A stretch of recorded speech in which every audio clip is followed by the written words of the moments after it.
It feels like you can get your credit scores anywhere these days. Random websites, card statements, budgeting apps, heck, even your dog might bark out a few numbers. It's true. Credit Karma isn't the only place you can find them. But we actually do more with your scores to help you find your next financial opportunity. Like a more rewarding credit card, a game plan that helps you pay down debt faster, or a personal loan to help you save more on interest payments each month. Cha-ching! The possibilities are kinda endless. Download Intuit Credit Karma today to get started. Whether you're ordering wings for the game, whipping up a 7-layer dip, or ordering pizza, there's something about football that makes you want to eat. And this football season, Uber Eats has the best deals on game day food. No matter what you're craving, from 2-for-1 pizza to buy one, get one wings, Uber Eats will be dropping new deals each week, all season long. Uber Eats, official on-demand delivery partner of the NFL. Order now. Terms and conditions apply. See app for details. Let's talk about the Central Division in the NBA. We got the Chicago Bulls. We've got the Cleveland Cavaliers, the Detroit Pistons, the Indiana Pacers, and the Milwaukee Bucks. For this iteration of this show, we're going to have our perspectives from the Bulls and the Pistons. Supposed to have a Cavs guy, but maybe he got tied up doing something else. We'll have him here next week. So introduce yourselves, JJ3 and my man Foster. What teams you guys rap? Chicago Bulls right here. JJ3 in the building representing the Bulls. I wish I was representing a team that was going out threatening winning 70 games or something like that this year, but I'm not. Frustrated life of a Chicago sports fan, but it is what it is. And it's B. Foster Child, one half Bleachers to Speakers. Oh, let me get on here. And I represent the name of our show is Post Game Podcast in the Pistons. Well, man, I'm a frustrated Chicago sports fan. Not necessarily a Bulls fan. Not a lot of people know that. I see them, but I don't see them, if you know what I mean. I don't think a lot of Bulls fans can see the Bulls as of right now. Is that right, JJ3? That is 100% correct. Since Jerry, in his infinite wisdom, decided to distance himself and completely separate from Comcast's own network and start his own network, he failed to actually get his distribution rights cleared through Comcast, through Xfinity. So if you're an Xfinity customer, you cannot watch the games yet. So you are SOL. You either have to go out and get an antenna, or you have to be someone who has DirecTV. And depending on your proximity to Chicago City, you may struggle even with an antenna to pick those games up with enough really clarity to watch it. So it may not even be worth your time. Maybe you can check it out on the radio. Maybe you can follow along on your ESPN app or something like that. But as far as actually just watching the game without having DirecTV or without having an antenna, you might be popped. You all don't have no issues like that up there in Detroit, right, Foster? You know what? They got a whole Bally situation. I got my own avenues of streaming, so I don't worry about that too much. But I do see a lot of people complaining about this and that, and I don't. I'm watching the game right now on my laptop. Got to be a pirate sometimes. Right. Talk about the 2024 version of what we're going to see from these teams. Well, the Pistons did come in last in the Central Division last year. The Bulls, to the chagrin of most of their fans, they made the play-in yet again and then got sent home very early. So let's start with the Pistons. What's you all's outlook for this season? Is you going to have a better showing this season?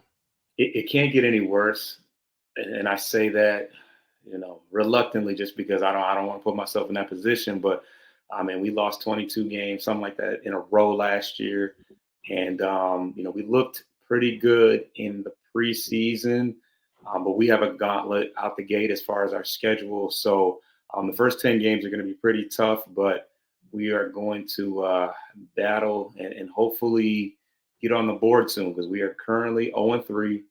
And we still have a lot of tough teams to play upcoming. So tough to say right now. I don't want to make too many bold predictions, because got to get on the board at this point.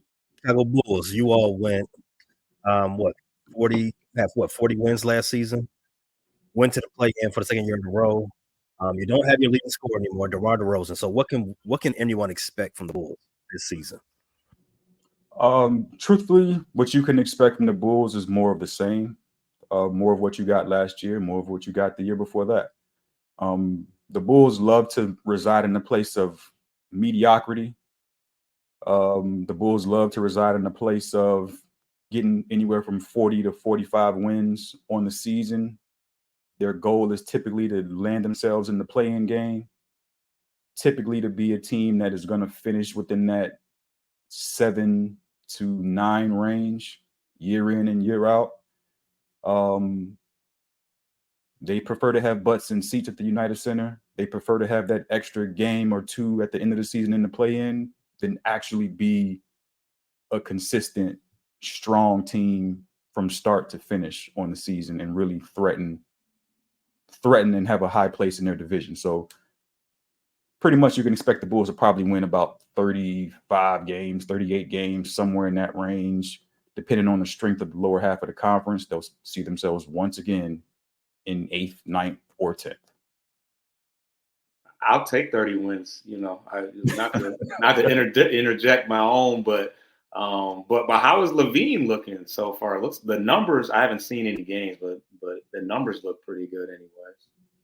So as far as Zach, obviously he missed a lot of time last year with the injury. It was obviously a severe injury. He shut it down. He preferred to have season-ending surgery than see himself get traded to Detroit. Right. No shade to Detroit, by the way, our cousins from over there. But right. Yeah, he much prefer to just shut down his season. But so far this year, he looks like typical Zach, right? He looks like fluid offensively. He can score in bunches.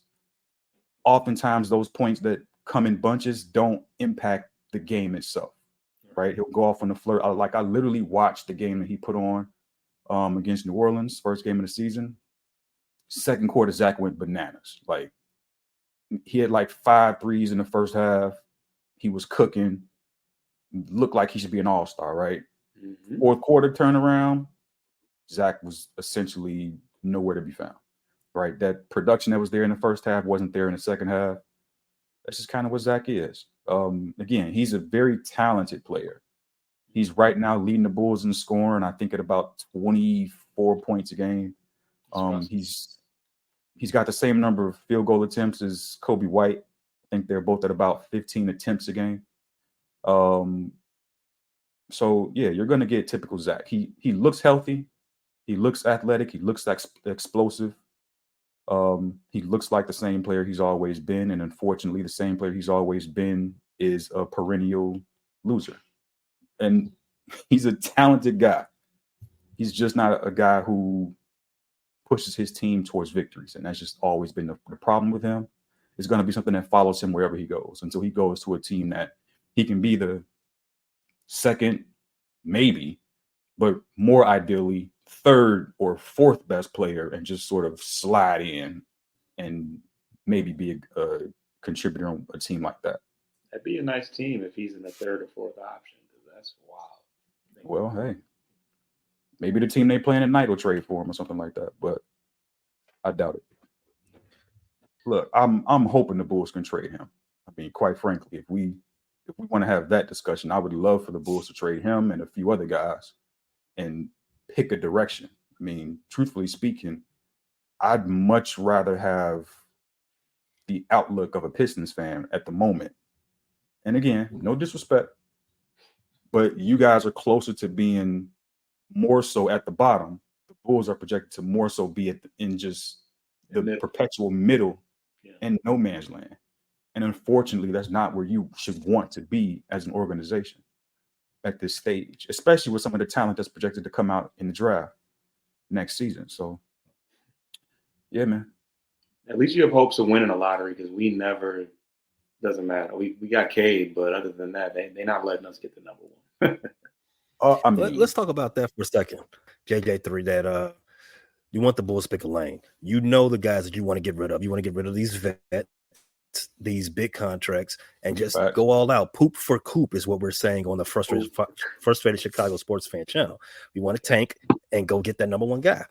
But what's going on with that number one guy the Detroit got a couple of years back? Cade.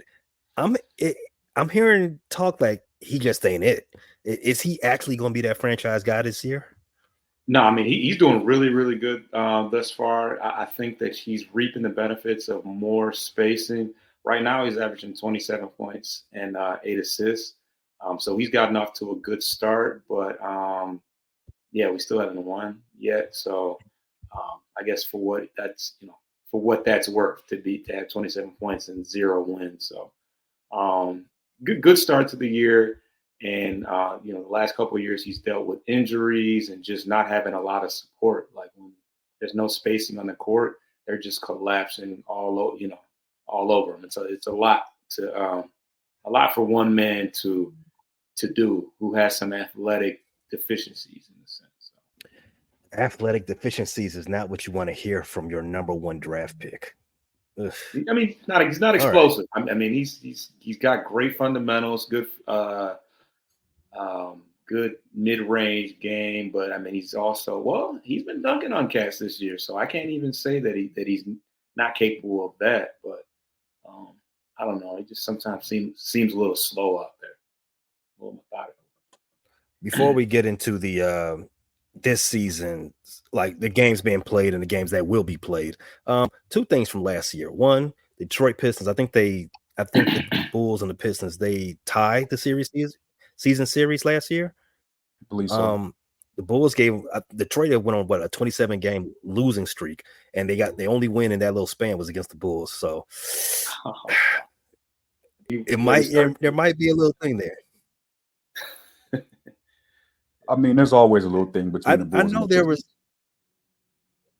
Yeah, they go back and forth giving out free wins. There was a rumor last season that the Pistons were the number one team in the running for the Zach LaVine sweepstakes. Is there any hope the Bulls can get that off on with Detroit? Send LaVine to Detroit. Man, look, fingers crossed, honestly. I mean, you may not want to see him as a Pistons fan up there, but as a Bulls fan, fingers crossed. Please take him off our hands. Like, what you want? Like, what'll sweeten the deal for you? You know what I mean? You need some stocks or something like that. What you looking for? Some draft capital. I would love to offload them. Yeah, the Bulls need to pick a lane, man. They need to go ahead and wrap him on up. You're not getting draft capital, bro. You're not getting that.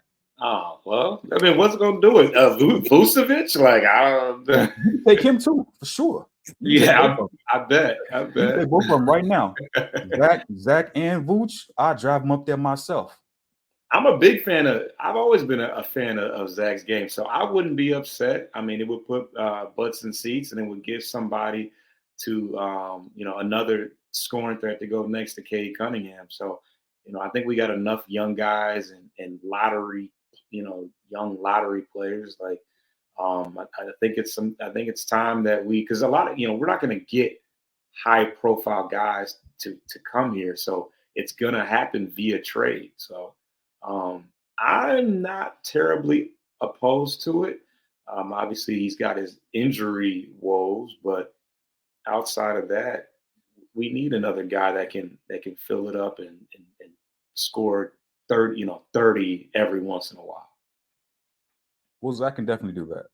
I mean, and Vooch is a guy who can typically give you a double-double, but similar to Zach, his stats aren't very impactful at times. And obviously he's very dependent on getting the ball fed to him. So as a big guy, and most big guys are that. But yeah, man, I'll drive him up there right now. Personally, I'll drop him off right there at your facility, and I won't have any qualms about doing it. So please take both those players off our hands, because to me, that's what needs to happen for the Chicago Bulls. Pick a lane. So who do you want? You want draft capital? You want Jaden Ivey or something? I mean, I'll take him. I'm sure you will. I mean, he's having a good year so far. So I'll take him. Run that. Midwest guy. Beggars can't be choosy.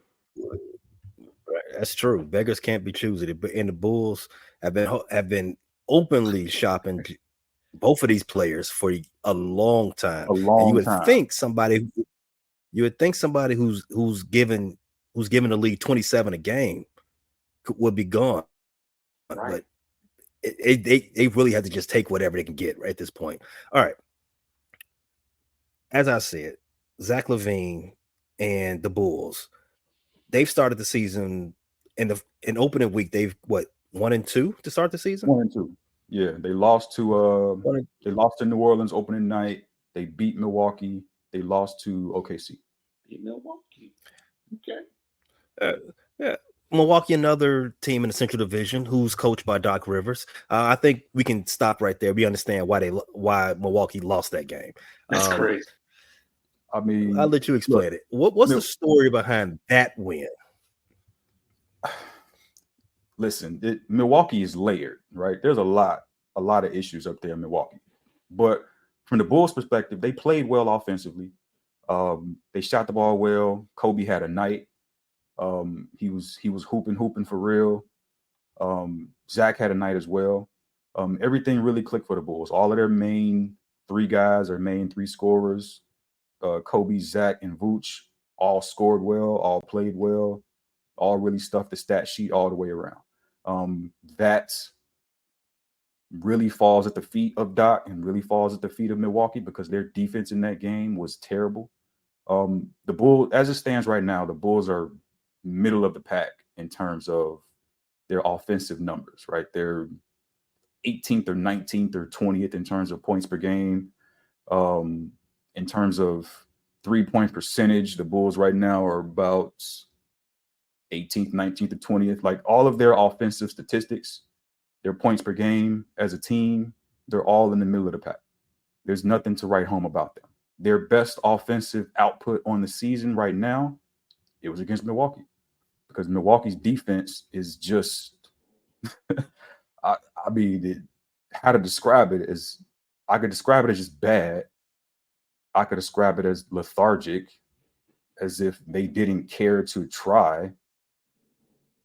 All of those things would be appropriate. And that's a Doc Rivers issue for sure. That's a Milwaukee issue for sure. Giannis is already calling them out. They only played 4 games. Like, your main star is already pissed off.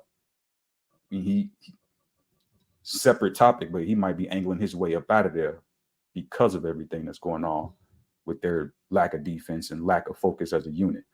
But all of that contributed to the Bulls having their best offensive output and performance on the season. They didn't play that well against New Orleans. They definitely didn't play that well against Oklahoma City because Oklahoma City walked in here, smacked the Bulls around like a stepchild, and, posed with Josh Giddey after the game and said, "We out." Yeah, they did. Made it look real easy. So Milwaukee has some issues to get sorted out. I doubt they will, but this isn't the Milwaukee Bucks podcast at the moment, so they can talk about what they talk about over there. But yeah, from the Bulls' perspective, they played well that game for sure, and you could see all of the good things and all the potential talent that the Bulls have because of that, because Milwaukee accentuated everything that the Bulls can do well. Against better teams with better defensive efficiency, that won't happen though. Detroit Pistons, you all started the season with a record of what? 0-3. 0-3, right on schedule. What's the story behind this week for the Detroit Pistons? We played 3 teams that were in the playoffs last year: the Pacers, Cavs, and Celtics. 2 of which of those games that we were in, and we had pretty viable chances to actually win the ball game, but a combination of mental errors by our young players, Ron Holland. We had 2 separate technical fouls for having 6 guys on the court. That's something you'll probably never see again. One was on a buzzer beater by Cade Cunningham, where Ron Holland ran onto the court a little early, and the refs kind of caught him on the court as he tried to run back. So that was pretty frustrating. And then on a substitution where he was supposed to be leaving the game, and he was walking towards the bench because the bench was on the same side as the offensive side of the court. So when he was supposed to be sitting on the bench, he was in the corner calling for the ball because I guess he didn't know that he was being subbed out. So two mental errors from a guy that's 19 years old. He's our lottery pick this year. And that just kind of swayed the momentum pretty bad in that game against the Pacers. Tyrese Halliburton had a horrible game, but he did hit a big three down the stretch. But it came down to us not being able to stop TJ McConnell, the little point guard. Mathurin had a good second half, and Siakam was pretty tough too. So that was the Pacers game. The Cavaliers one, we were kind of I don't think we were ever really in that game. We were playing from behind for most of it. I think Dean Wade was one of the leading scorers on that team in that game. That was a pretty balanced effort. Donovan Mitchell had an okay game. Garland had an okay game, but that was more of a balanced effort. And then the Celtics game, that was another one. When we were up in the fourth quarter, we made a nice little comeback. But the biggest thing for us right now is we're not taking care of the ball. Cade, that's been the one thing that has plagued Cade the last few years is taking care of the ball and turning it over. Tobias Harris has done us a disservice thus far. We paid him a whole lot of money. He's averaging 10 points a game. Pretty much showing why the Sixers we're not worried about letting him leave. He's got 10 points a game, 33% from the field. So we really need our third option because Jaden Ivey's doing pretty well. Cade's doing pretty well, but we're looking for a nice third option to contribute right now because we are without our best perimeter defender in Asar Thompson, and I think we're missing his presence out there. Because a lot of those we need that guy that can guard the best guy on the court, whether it's Halliburton or whether it's Levine later on or Jason Tatum, Jaylen Brown. We don't have that one guy that can guard their best player. We did a good job of going to get in some spacing. We got Fontecchio, Tim Hardaway, Malik Beasley, guys like that. But those aren't guys that are going to that aren't really going to check up. So right now we're having to outshoot teams. So if our threes aren't falling, we're in a bad way.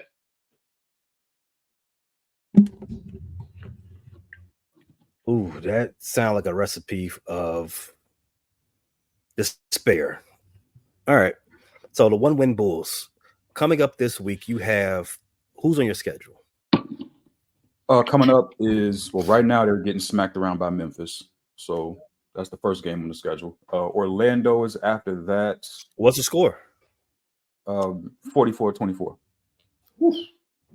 Yeah. Memphis is stunting on the Bulls right now. To be expected. Again, they're not the Bulls against upper echelon teams, even though Memphis, you could argue, is not upper echelon. With Ja, they function at a different level. So the potential is there. But yeah, Orlando, and then after that is Brooklyn. So I could potentially see one win in that, which would be Brooklyn. Again, they already getting smacked right now. Paolo in Orlando is hooping. So credit to him. He's looking like a underrated number one pick because he doesn't get talked about down there like he really should be. He's playing good basketball. And then like I said, Brooklyn. So I could see the Bulls going to Brooklyn and winning that game, producing another 1-2 record for this week. So you'd be looking at a 2-4 ball club at this same time next week. So we'll see. I mean, it's kind of par for the course. The Bulls will have their stretches where they look like the worst team on the planet at times. Again, especially against good opponents. Then they'll have one of those little hot stretches where they'll win 6 in a row, and media will start talking like, "Oh, the Bulls are playing well," and fans will start talking like, "Oh, the Bulls are playing well," and then after that little mini hot streak, they'll go right back to looking like trash again. So, and it'll be peaks and valleys like that through the entirety of the season. So, this season stretch coming up this week will be a microcosm of what their season will be the entire year.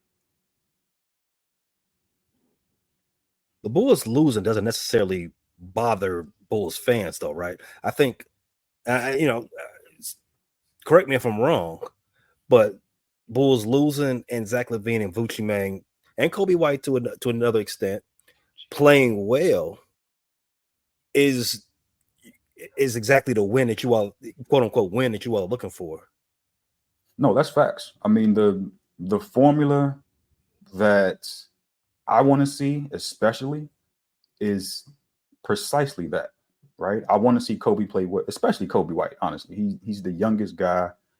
He's the guy who has not the most upside, if you will, but because of his youth and because of his talent that we saw sort of blossom last season, because he had a great year last year for him, he really improved. He's the guy that you look at and say, okay, you keep doing what you're doing. But you look at Zach, especially Zach, because he did miss a lot of time last year. He needs to rehabilitate his image and try to rehabilitate some standing around the league, because we want his profile to get raised back up to a point where he becomes tradable. He wasn't tradable last year. He wasn't tradable during the offseason. He wasn't tradable to the beginning of this season to this point, because the Bulls have been trying to shop him, like you mentioned, for quite some time with no success. And it's the same thing with Vooch. So ideally, I want all of those players to play well. I want Zach to play great. I want Vooch to play great. I want their profiles to be risen to the point where some team picks up the phone and says, okay, yes, we'll take them off your hands for you. Kobe White can stay for the time being. I'm cool with that. And losing games throughout that entire process is ideal, because sneak peek down the road, the Bulls don't necessarily own their own draft pick this year. So if they fall outside of protections, that pick is going to San Antonio and will be popped yet again. So lose as much as possible, lose some more, keep losing, unfortunately. What if San Antonio tank again and get the number 1 pick again with the Bulls pick? Man, listen, I hope I'm not living in that part of the multiverse where that happens, because I don't want to see that occur, quite frankly. Oof, you will be begging for a retcon. Foster, man, what's up?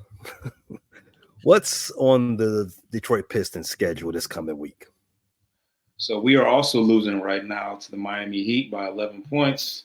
But outside of that, we have the 76ers, the New York Knicks, and then on Sunday we have the Brooklyn Nets as well. So that may be the winnable one for us as well.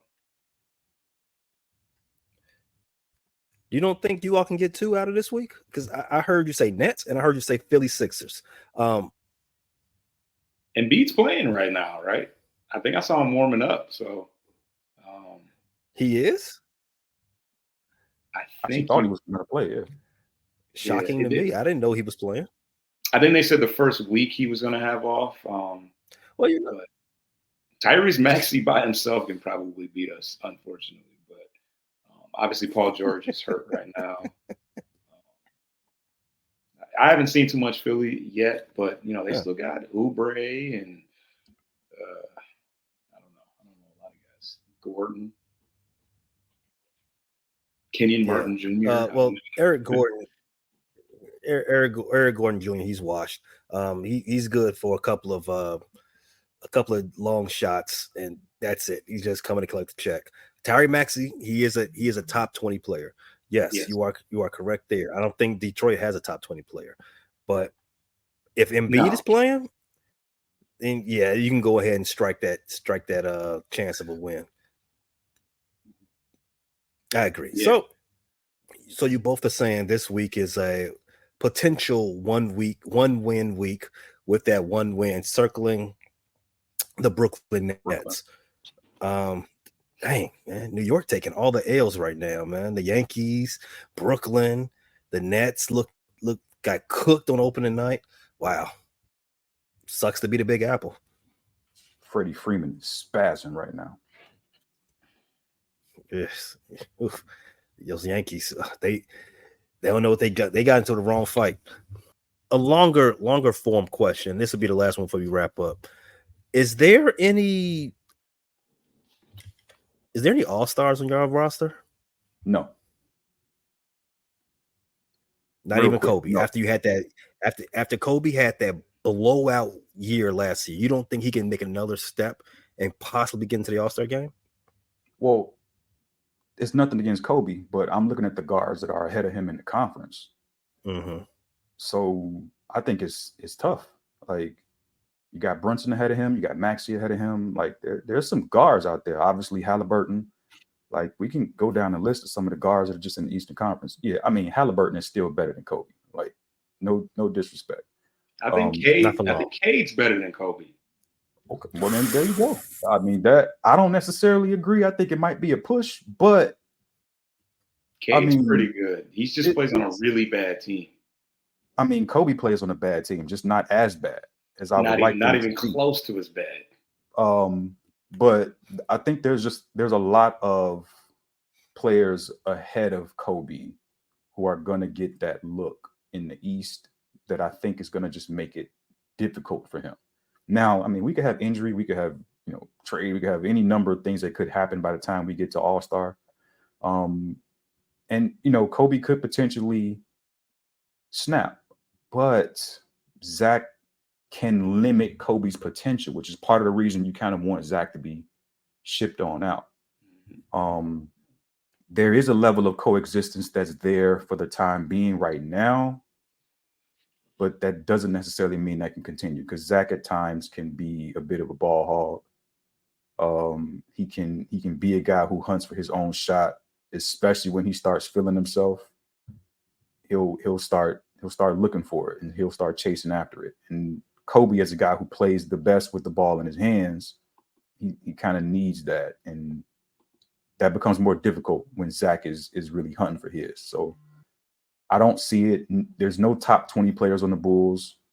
So yes, it'll be tough from that standpoint for him to be an All-Star. I lied. I said that would be the last question, but you made me spend the block on something there, Foster. You brought his name up in a trade, idea with my man JJ3 here. Jaden Ivey. This is his second season, right? Third. Or is his third season? Yeah. Is this the season he makes his leap? It's do or die this year for sure. It's do or die. The first year he played pretty much by himself. Cade missed most of the year. Last year he played with Cade a lot, and he had he fell back. He played worse in the second regression. Yeah, regress. That's the word I'm looking for. So, this is definitely the year they've already paid Cade all that money. He's got the max deal. So the big question going into this year was whether they can coexist and play together. They made the decision that Cade is the guy. So if Ivy doesn't work out, he's going to be the one to go. I like his ceiling as far as his athletic ability. He's got one of the fastest, the quickest first steps in the entire league. And if he can start knocking down some open shots, then he can really be something. But he very well may be just boosting his trade stock for him to be shipped out for another more proven star at this point. But it's time to start winning. I don't think that building any more through the draft is going to help us get anywhere. So this is the year, one way or another, where we decide whether or not he's going to be a part of our future alongside Cade. It makes you wonder, because that's why that's still the question. And when that was the number one question when they drafted him, like, wow, can Jaden Ivey, a point guard in college, play with a similar type of point guard, a bigger combo type guard like Cade Cunningham. So that type of thought process when you're building a team, it's mind scratching to guys who bloviate like us and just regular fans. Final question. Whose team is ran worse? Is the Chicago Bulls under the Reinsdorf hierarchy, or is it the Detroit Pistons? Man, that's the question. Well, the Bulls aren't ran as terribly as the White Sox, so we have that going in our favor. Slightly, I'm slightly sure about that. The Bulls the Bulls didn't just set a record for worst losses in the history of their sport like the White Sox did. Even though they both have the same ownership. I will say that, man, I'm gonna go ahead and say that we'll take that crown off your hands. I'll graciously accept it for you as a favor. Thank you. Gotta get something. Yeah, I'm gonna go ahead and take this one from you, just to cut you some slack. So yeah, the Bulls are ran worse simply because the Bulls are, again, they're in the middle all the time. They're just constantly stuck in the middle. They can't choose a direction. Even when management says, "Hey, we should make this trade. We should go in this way. We should trade at Alex Caruso during the season so we can get back multiple draft picks that can help us going forward." Then ownership turns around and shoots that down and says, "No, keep Alex Caruso. Help us make the push towards the play-in so we can have an extra game or two at the end of the year and collect some more butts and seats at the United Center." Yeah, that's that. I'm gonna take that crown from you on behalf of the Chicago Bulls. Hey man, you never know what can happen. Lonzo Ball is back. Foster, one of the brightest shining star for the post game podcast. Where is that found again? On YouTube, it's found at Bleachers to Speakers, and on all audio aggregators at that same name, Post Game Podcast. When you see the red, white, and blue logo with the little paint logo, the little key and paint logo, that is ours. What's up? Post Game. That's Bleachers to Speakers everywhere you get your audio: Amazon Music, Apple Podcasts, Spotify, YouTube Music, iHeartRadio, and everywhere else. JJ3, you usually head up the Frustrated Chicago Sports Fan channel's White Sox shows, but for the sake of this talk, where could they find you and any other Chicago-based sports discussion? Well, I mean, you'll typically find me on the Frustrated Chicago Sports Fan network of shows on YouTube, on Spotify, anywhere you can find those platforms and networks. You may find me there as well, talking about the frustration of Chicago's fans, dealing with the White Sox, dealing with the Bulls. We don't speak about that team that plays baseball on the north side of the city, though. We don't worry about them. And you will also see me watching. No, we don't worry about them. They got issues to work through too up there. But you'll also see me pontificating at times about the blunders of the Chicago Bears as well. Watching what happens on the Bear Claw, because man, the epic rants that we need from the Bear Claw is going to be all-time exceptional. So I'm looking forward to those. I'm gonna have that on repeat. Yeah. The Bears rants that JJ3 is speaking about, the next Chicago Bears review episode will be dropping tomorrow morning at that same YouTube location and at all those podcast aggregators. Fellas, this is a great episode number 1. Next week, we hope to have our Cleveland Cavaliers representative and our Indiana Pacers rep, so we can fill this out a little bit more, get a little bit more diverse opinions, and trajectories for our basketball teams. Thanks a lot, guys. Have a good one. Yeah, man. Y'all be blessed.